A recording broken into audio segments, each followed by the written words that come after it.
Hello, how are you doing? I'm gonna do my eye video for the ABCs of Paganism, and that is going to be on the goddess Inanna. Now, I've read a lot about her. I've even worked with her. But I don't have it all memorized, especially the little details, so I will be referring to my phone. Now, I'm gonna light some incense while I talk to you a bit about Inanna. Inanna is an ancient Sumerian goddess. She actually started out as like a local vegetation goddess. And then a woman named, oh, I gotta remember how to say her name. There's a new oracle deck that just came out by Meggan Watterson that's called, I think it's called the Divine Goddess Oracle. And she has a card for this person. It's Inanna, I believe is her name. She's like the first writer of the world, plus the first female writer, but first writer. And what she wrote was poetry about Inanna. And she actually, her influence actually helped Inanna move up from being sort of just a regular old vegetation goddess to being the queen of the heavens. So Inanna moved up in the world. So let's see. She is associated with love, sensuality, fertility. There's that vegetation goddess part, which kind of makes sense because fertility is both of the land and of the person. So she became love and sensuality and procreation in addition to fertility, but also war. She does get mixed around with the goddess Ishtar as well. Ishtar, I believe, is Mesopotamian. I'm not sure.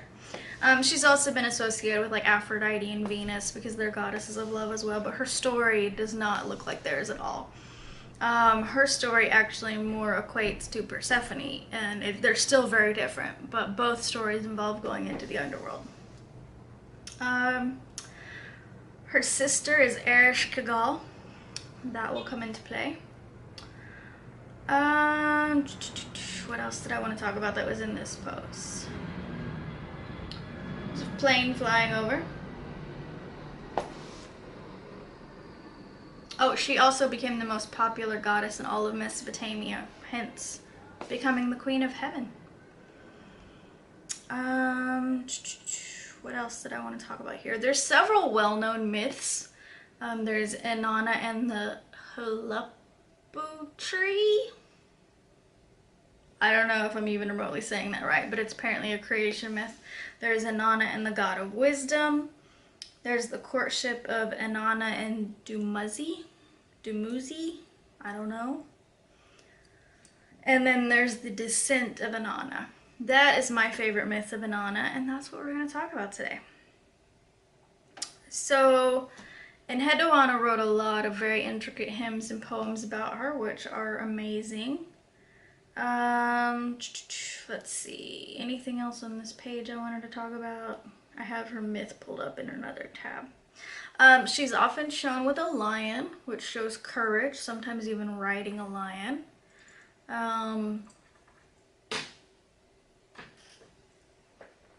Would you not make noises while I'm doing things with that?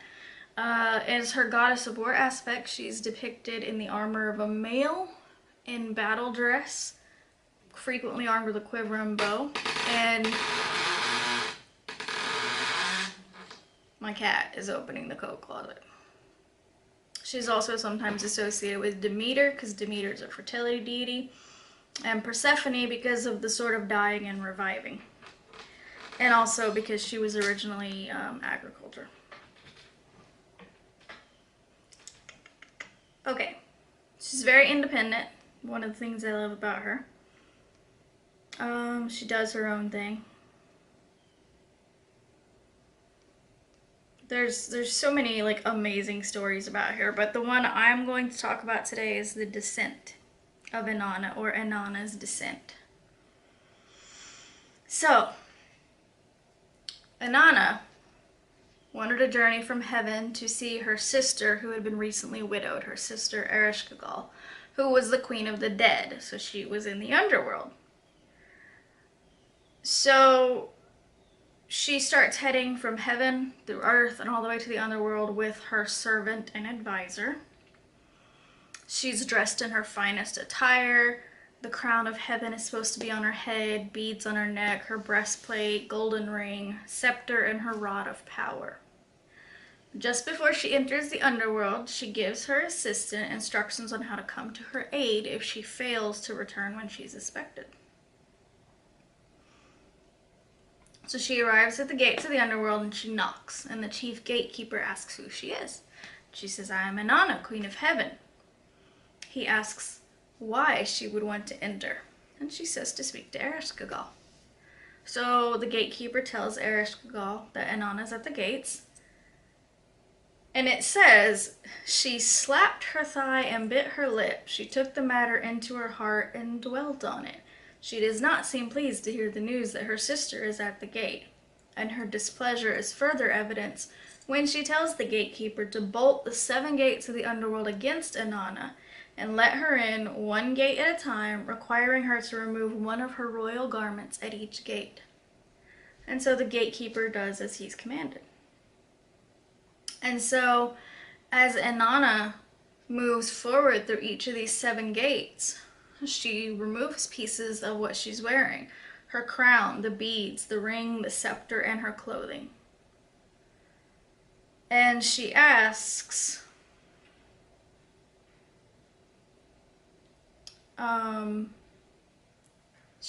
the gatekeeper who was with her and all of those, why are we doing this? What's with this? It's kind of, an indignity.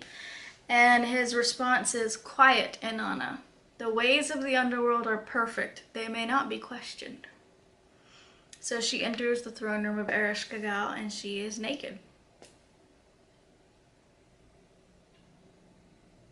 And so Ereshkigal was not thrilled. So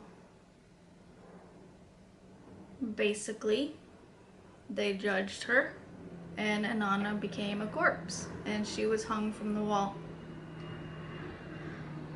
So after 3 days and 3 nights, her servant that had been with her followed the command that Inanna had given her had she not returned when she was supposed to.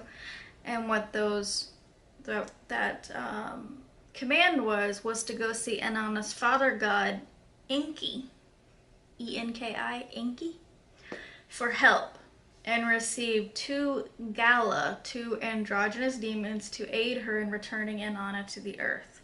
The Gala enter the underworld like flies, and they followed his instructions. They attached themselves to Ereshkigal. So the poem continues. It's a very long poem, right? Obviously. And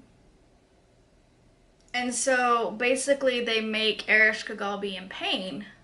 And so whenever they finally decide to let her go, she asks, what do they want? Like, what gift do they want? And they said they want that corpse that hangs on the wall, which was Inanna. So Ereshkigal gives them Inanna's corpse, and they revive it with the food and water of life, and she rises from the dead. Of course, as with most underworld type lore, you can't leave the underworld. Something has to take your place. So the demons try to take multiple people in her place. Her servant, and then her sons, and her beautician. She had a beautician, Kara. But Inanna says no.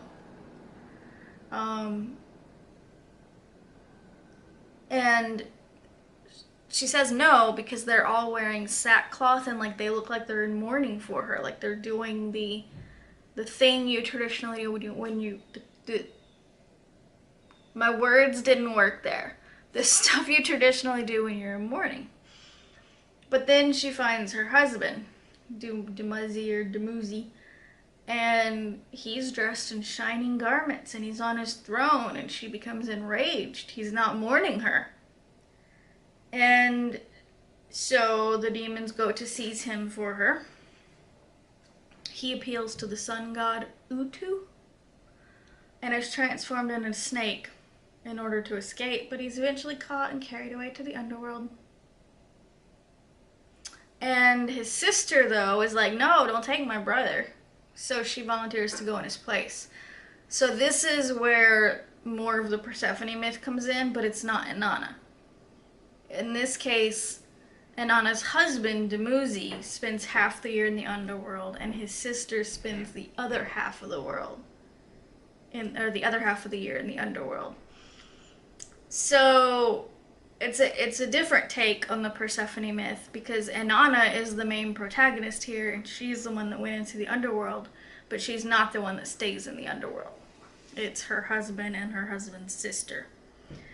So this is it's a metaphor. It's a metaphor for facing your shadow self, your shadow side. For Inanna to face her sister in the underworld, she had to remove everything. She had to be completely vulnerable. She had to die. And so it is with shadow work. You can't do shadow work if you're defensive. You can't do shadow work if you're arrogant and full of ego. You can't. You have to be stripped down to your vulnerability, to your bare soul. That is the only way to truly do shadow work. And it may require a metaphorical death and rebirth to truly release like old wounds and these things that you've been keeping in your shadow. Guilt, anger issues, jealousy, whatever it is in your shadow side. There could be all kinds of things. But to really get past that may require a metaphorical death and rebirth. And it won't be easy. Inanna's journey was not easy. But what you get out of it in the end is your reward. So this is why I love Inanna. That is my favorite myth of hers. Because it is a metaphor for the things that we currently do. How we try to heal ourselves and such. And become the best version of ourselves. So I will leave you with that. Thank you so much for joining me on this ABCs of Paganism video. And I will see you in my next video.